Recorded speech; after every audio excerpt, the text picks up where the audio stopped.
Então, como eu fui muito bem apresentada pela Isis, mas eu vou também me apresentar rapidamente. Então, meu nome é Camila Machado, né? Então, sou doutoranda e mestre pela Faculdade de Medicina da USP e tenho especialização tanto na área hospitalar, pela também Faculdade de Medicina, mas também em neurologia pela Faculdade do Einstein, tá?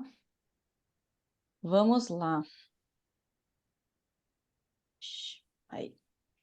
Então, na verdade, quando a gente pensa em fragilidade, eu fico me perguntando, né, o que que torna alguma coisa frágil, né?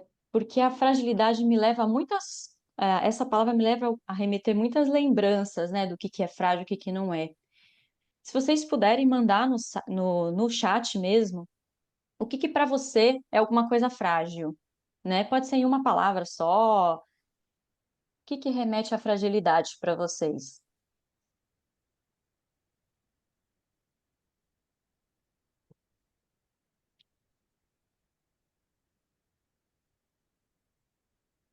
Eu nem tô vendo, né? Alguma coisa que quebra fácil, né? Aquela mala de aeroporto que coloca a, o símbolo, né, de frágil,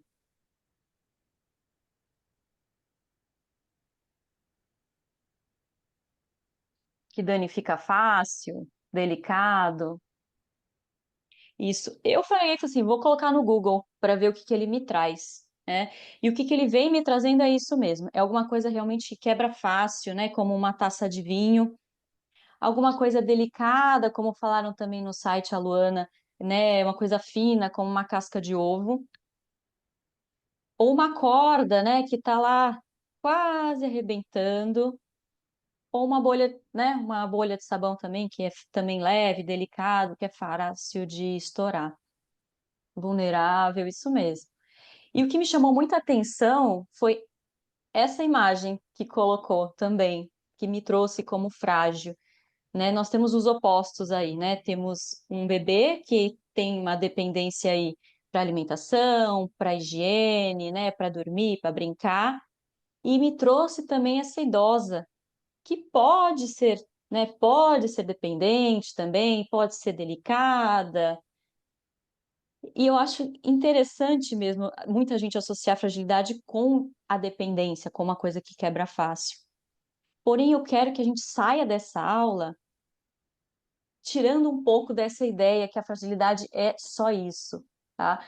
Porque a gente também tem pessoas frágeis que não são dependentes, que não são delicadas, né? Então, eu quero tirar um pouco essa ideia da cabeça, tá? E aí eu vou justificar aí em torno aí dessa aula.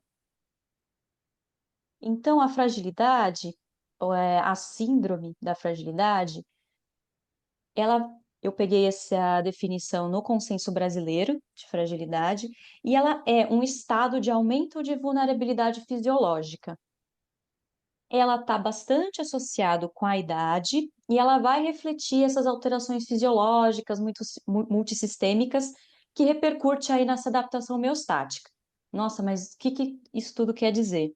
Então, nós temos um indivíduo que tem uma perda de reserva dos sistemas do corpo, e a partir do momento que você estressa esse indivíduo, ele não evolui muito bem, ele tem desfechos ruins, tá?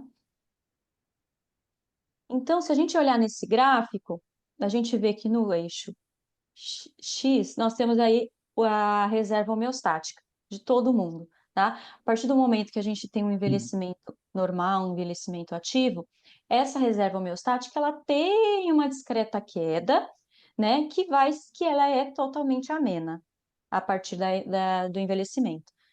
Quando a gente tem um indivíduo que tem esse diagnóstico de fragilidade, essa curva ela já é mais acelerada, né? Ela tem uma queda muito mais abrupta, onde nós podemos ter essa perda funcional e posso dizer até cognitiva antes do esperado, né? Uma hospitalização, uma mortalidade antes do esperado. Então, quando a gente olha para estas imagens, né, nós estamos aqui com 4 idosos, né, acamados, internados, debilitados fisicamente, pode ser também cognitivamente, com dependência para alimentação, né, no caso dessa idosa aqui com uma sonda nasointeral. Estes idosos aqui são fáceis, a gente até pode pensar que são realmente idosos frágeis, né? Eles têm mais cara de fragilidade. O que eu quero chamar a atenção é que existem também pacientes que não necessariamente têm dependência para alimentar, para a dependência funcional, para ser frágil, tá? Então, nós temos esses idosos que são frágeis, mas a fragilidade ela é muito mais complexa do que isso. Então, nesse estudo da Linda Fried é uma estudiosa aí de fragilidade, tá? Ela que, com esse estudo, com essa coorte, que tem mais de 5.000 pacientes, né? Ela acompanhou esses pacientes ao longo de 7 anos. Ela publicou esse artigo mostrando que não necessariamente o indivíduo que é diagnosticado fragilidade, ele tem comorbidades, né? 2 ou mais doenças, e ele é dependente, né? Nós temos aqui, ó, 26,6% de indivíduos que são considerados frágeis e não têm incapacidade e não têm mais de 2 doenças crônicas. Por isso que é importante a gente visualizar estes indivíduos também. Então, é só um exemplo de como que percute aí a fragilidade. Eu posso ter, então, um indivíduo independente, que ele vai passar, então, por um agente estressor. O que que é esse agente estressor? Pode ser uma doença, pode ser aí uma alteração psicoeconômica. Nesse caso aqui, eu coloquei uma infecção urinária, né, que é bastante comum aí entre os idosos. E nós podemos ver que se ele tem esse diagnóstico de fragilidade, ele pode ser independente, aí ele tem esse agente estressor, há uma mudança assim repentina, tá? Porque a reserva funcional desse indivíduo está reduzida. Então ele vai de independente para dependente. E isso quem tem essa vivência hospitalar, vê isso muito isso. O idoso independente em casa, aconteceu uma queda, já muda totalmente. Aconteceu uma infecção urinária, evolui com delírio, né, tem que tomar mais medicações, fica mais tempo na cama, e isso tudo ele pode virar um idoso dependente, né, um indivíduo dependente. Além disso, esse artigo também traz a incidência, né, para a gente ver o quanto é importante o diagnóstico da fragilidade.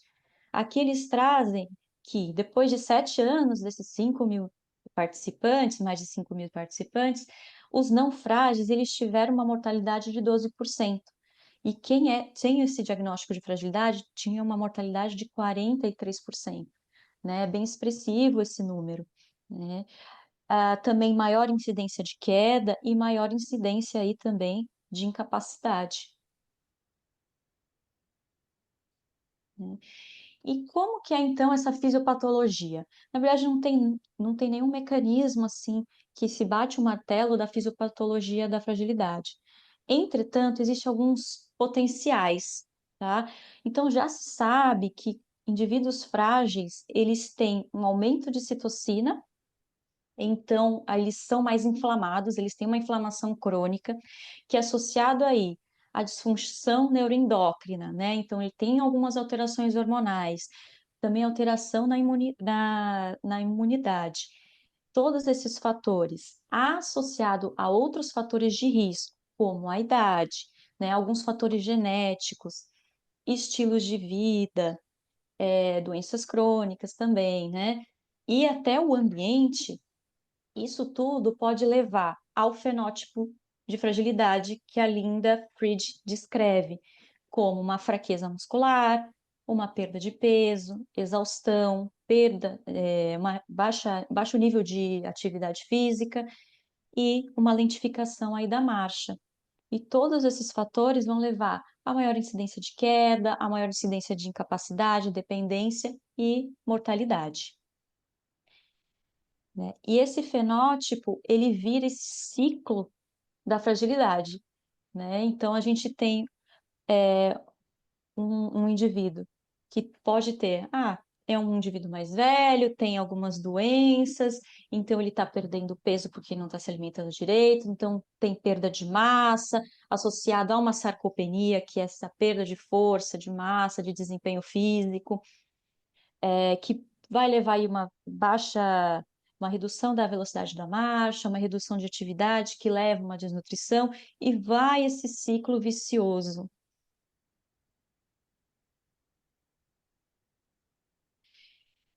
E a fragilidade, ela é muito prevalente, tá? Este é um estudo brasileiro em que ele viu que a prevalência geral de fragilidade aqui no Brasil é de 24%, sendo que 30% dos indivíduos eles foram recrutados em serviços de saúde, tanto em hospital como em instituições de longa permanência, né? Então, é muito expressivo esse número. O número mundial, existem, na verdade, diversos estudos de prevalência, mas a nível mundial é de 18%. Então, nós temos aí uma incidência aumentada aqui no Brasil. Não só no Brasil, mas em países subdesenvolvidos. Então, como essa incidência ela é importante, essa prevalência, né, é expressiva, como que eu posso, então, estar diagnosticando esse indivíduo? Esse estudo saiu esse ano, tá? De 2024, e ele traz aí uma revisão de avaliações, né, para estar rastreando aí a fragilidade. Então, ele traz que desde 2001, né, a partir do momento que a Linda Friedman lançou o fenótipo de fragilidade, tem quase 70 escalas que foram desenvolvidas para identificar essa fragilidade, né? E muitas delas compõem aí de aspectos físicos, psicológicos, sociais. Nesse estudo também é interessante para quem quer olhar mais profundamente para a fragilidade, que ele traz também em cada doença quais escalas são mais utilizadas, né? Então, eu estou num ambulatório ou numa UTI mais oncológica, eles colocam aí, né, quais escalas mundialmente está sendo mais utilizado para oncologia, para DPOC, para cardiovascular, para HIV. Então, ele traz também por doenças também. Então, eu vou apresentar para quem não conhece Samantha ainda Riso, a Brasil ou fragilidade, mulher? a fragilidade, é, dois modelos muito clássicos, tá? Que são importantes para a gente saber. Primeiro, que eu tinha falado do estudo dela, né? Então, o fenótipo de fragilidade, onde ela traz as características da fragilidade. Então, o que é importante para a Linda? A perda de peso não intencional, tá? Que é maior de 4,5 kg referidos ou 5% do peso corporal medido no último ano. Fraqueza muscular, onde eu uso o dinamômetro, tá? Para fazer essa força de preensão. Eu mensuro também a exaustão por autorrelato, tá? E existe um questionário aí que ela sugere. A lentificação da marcha com o teste de caminhada e a baixa atividade física, tá? Onde temos aí calorias semanais, mas também existe aí um questionário que ela sugere de Minnesota. Então, é positivo para a fragilidade se você tem 3 ou mais critérios presentes, ou um pré-frágil, onde você vai ter 1 ou 2 critérios presentes. O pré-frágil também é aquele indivíduo que está em risco de virar frágil, tá?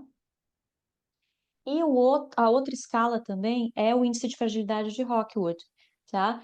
Só que ele é muito grande, tá?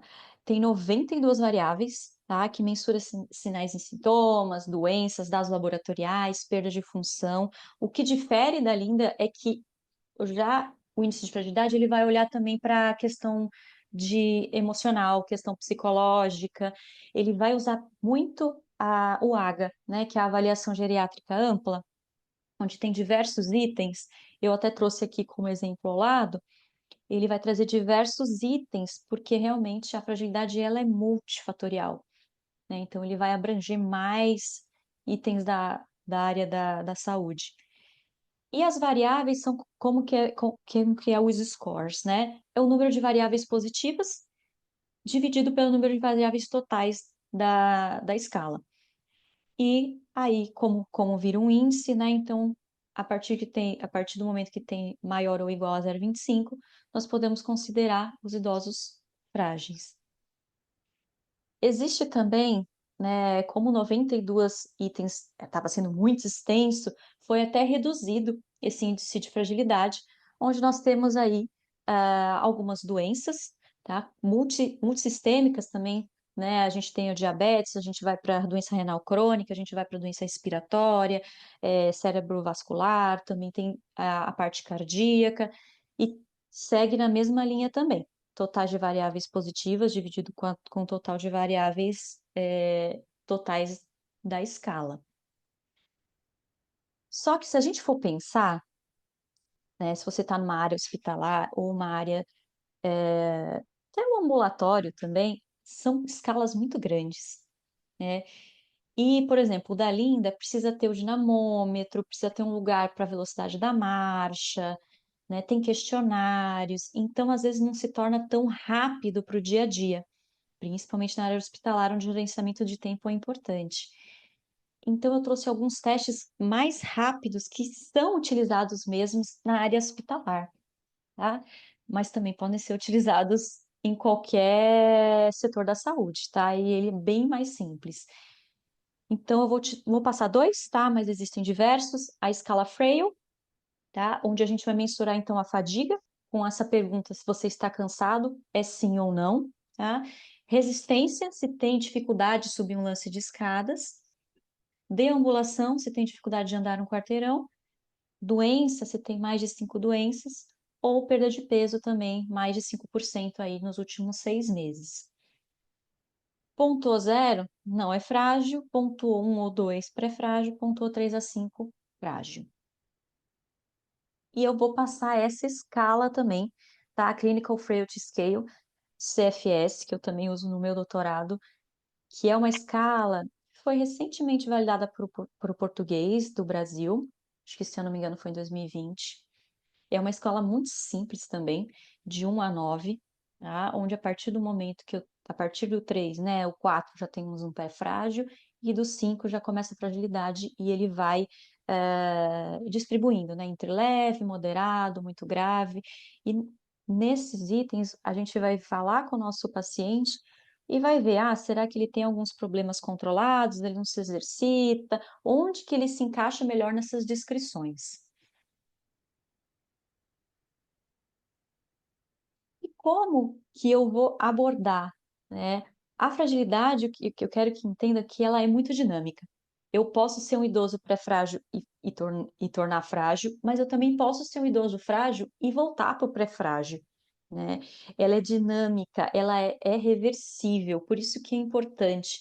Nós temos uma síndrome onde a gente pode ter desfechos ruins, tem uma mortalidade ruim, ela tem prevalência aqui na área da saúde, né? É importante a gente diagnosticar rápido para a gente ter uma abordagem terapêutica adequada para esse paciente, né? Hoje em dia, nos artigos, nós temos 4 pilares assim que são mais comentados na literatura: os exercícios físicos, a nutrição, a suplementação hormonal e a questão das medicações. Em relação ao exercício físico, os benefícios aí para todos, né? Então, especificamente, ele vai diminuir a inflamação, tá? Então, fragilidade, como a gente viu na patogênese, ela tem aí uma inflamação crônica. Então, ele vai ajudar nessa redução de inflamação, nesse dano oxidativo que traz essa inflamação. Com isso, vai melhorar, né, a questão de massa muscular, força, função do músculo, e não só músculo esquelético, mas também capacidade pulmonar, homeostase metabólica, função cardiovascular, o que vai reduzir aí essa fragilidade. E eu falo, mas que tipo de exercício, né? Hoje em dia na literatura existem diversas propostas, né? O que é mesmo certo é que é benéfico exercícios multicomponentes, então variedade mesmo de exercício. Então ele traz principalmente a combinação do exercício resistido com o aeróbico, Mas também temos daí o exercício de equilíbrio, tem de flexibilidade, né? E eu achei interessante esse artigo porque ele me traz esse gráfico, onde ele me mostra, ele separou, né, em idoso robusto, né, paciente robusto, pré-frágil, frágil e bem debilitado fisicamente, e ele mostra, né, que a intensidade com certeza vai ser menor, né, esse idoso muito dependente e vai aumentando a partir do momento que ele vá evoluindo. E a sessão, né, o quanto é importante aí o exercício de força nessas fases mais graves, né? E conforme ele vai ganhando essa força, aí a gente consegue aumentar aí a parte aeróbica, né? A importância também, ó, do equilíbrio para esse indivíduo. Então, o exercício físico é muito falado de melhora aí dessa fragilidade. A suplementação alimentar, né? Eu preciso ter uma ingesta de proteínas adequada para o meu indivíduo, tá? Temos a suplementação de vitamina D e cálcio, que ajuda aí na fragilidade muscular, na fragilidade óssea. E essas estratégias, né, de nutrição combinada com exercício é muito benéfico, é muito falado, que precisa, né? A gente não consegue ganhar músculo se a gente não tem aí uma nutrição adequada. A suplementação hormonal. Existem alguns tratamentos aí hormonais. Não se sabe ainda, não tem evidência muito científica, né? Um peso grande que há benefícios. O que realmente eles trazem é essa suplementação de testosterona em homens frágeis que apresentam aí déficit desse hormônio, que aí mostra evidências um pouco mais significativas, tá? Medicações. Na verdade, assim, o que eu quero trazer, na verdade, é a redução das medicações, né? É a polifarmácia. A redução da polifarmácia é muito importante, né? Nós vemos indivíduos, principalmente, né, os idosos, que eles trazem muitas medicações, né? Eu tomo remédio para isso, para isso, para isso, e a gente não sabe a interação medicamentosa de tantos remédios. Então, a redução da polifarmácia, né?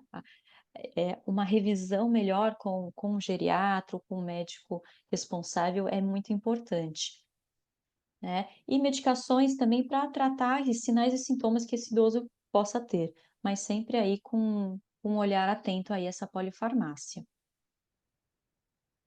E eu quero colocar um dedinho aí também em questão de saúde mental. Como a gente falou, então, a fragilidade ela é multifatorial, né? E a questão psicológica, a questão social, ela está muito ligada, né? A gente falou-se muito de saúde mental, principalmente na questão do Covid, e a saúde mental estourou, né? E é isso mesmo. A gente precisa ter um indivíduo socialmente ativo, né, que ele cultive aí relacionamentos saudáveis, que ele consiga participar de atividades que promovam esse bem-estar e buscando aí apoio sempre em momentos de dificuldade. Então, o tratamento da fragilidade, vocês podem ver que é multiprofissional, né? Nós podemos ter o fisioterapeuta, o nutri, a TO, né, com as adaptações, psicólogo, dependendo até o assistente social, então o médico, tem muitos profissionais envolvidos para que esse idoso ou este indivíduo possa estar melhorando, né?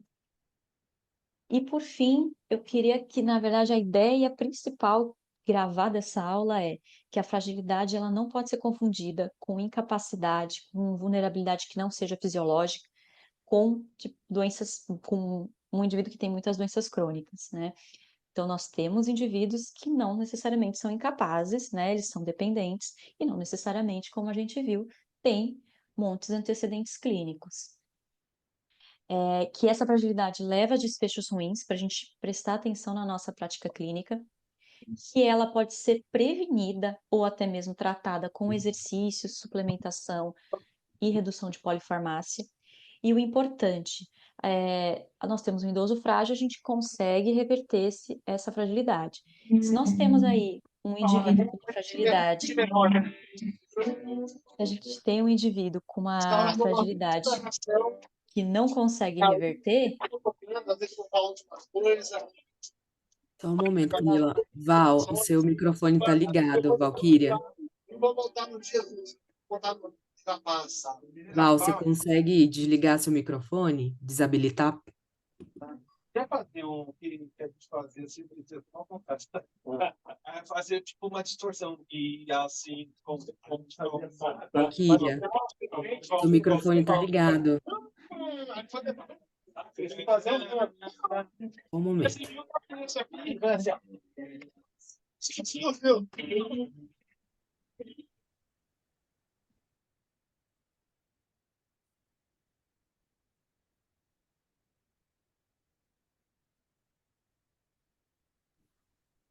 Acho que agora foi, Ai, Camila. acho que foi. Então, se por acaso, né, nós tivermos já um paciente com uma fragilidade que dificilmente será revertida, a gente precisa também olhar para esse indivíduo o quão de qualidade de vida a gente também possa estar dando para ele, né? Então, a gente também tem que ter essa estratégia, não que só de prevenção, né, de tratamento daqueles que a gente quer reverter, só também esses pacientes que não vão reverter mais, só que a gente tem que aí dar o máximo de qualidade de vida para ele. Então, ela pode ser reversível, pode ser atenuada, e é muito importante os profissionais de saúde estarem detectando esses pacientes o mais rápido possível. Quanto mais rápido, mais fácil aí essa abordagem terapêutica. Tá? As referências para vocês. Obrigada. Né? Então, é isso. Dei uma pincelada dessa fragilidade para vocês entenderem a ideia e estou aberta aí a perguntas.